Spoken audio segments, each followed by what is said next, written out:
Hello, we have a short video now from G's Growers Farm in Cambridgeshire, looking at two novel ways of monitoring wildlife on farm. Hello, my name's Stuart McIntyre and I work for Cambs Farms Growers, looking at a variety of different habitats that are all included in our countryside stewardship scheme, from hedgerow management, grass margins, wild bird seed mixes to a lapwing plot in the centre of the field.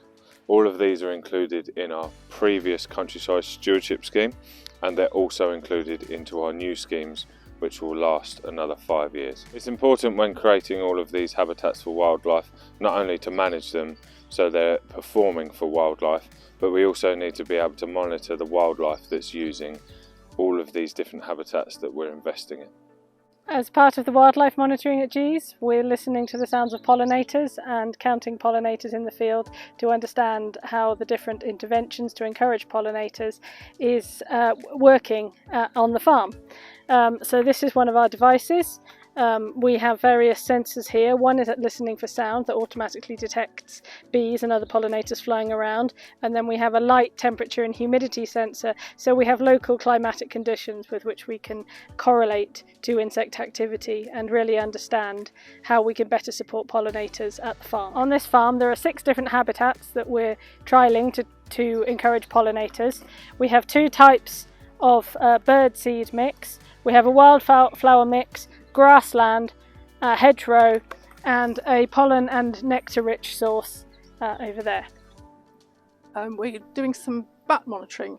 Bats are a really good way of monitoring what's happening for biodiversity in the landscape, because the bats eat the invertebrates. The invertebrates rely on the quality of the habitat that you're creating.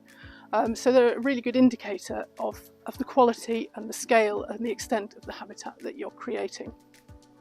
They're also useful because there are only 17 odd species of bat in the UK, and so there's a limited range of identification to do. So to monitor the bats we use this little device here. It's just an acoustic recorder. You put it out overnight and it records the echolocation calls that the bats make. Because there's only a small number of species, it's quite easy to identify those species, and there's a piece of work done by the BTO which allows you to simply upload your records recorded overnight, and it'll come back and tell you what species you've found whenever, so through the night. So it'll tell you how frequently you've recorded each species of bat through the night, and you leave that out over time, and you can build up a really interesting picture of how the bats are moving through the landscape. Obviously you can move the recorder around to see how many species and how much activity you get in different locations across the landscape. This monitoring last year, so we had the monitor out through August and into September, and what we're going to do this year is to repeat that to see if there are any year-on-year changes, to build up a picture over time of how the bat populations develop. We're also going to look at some different locations in terms of the quality of the habitat, so we can try and understand more about how habitat quality is affecting the bat population. So we'll get paired sites, one with really good habitat close to it, and a similar site with less good habitat associated with it, to see if we can see any difference about the activity of the bats around those habitat patches.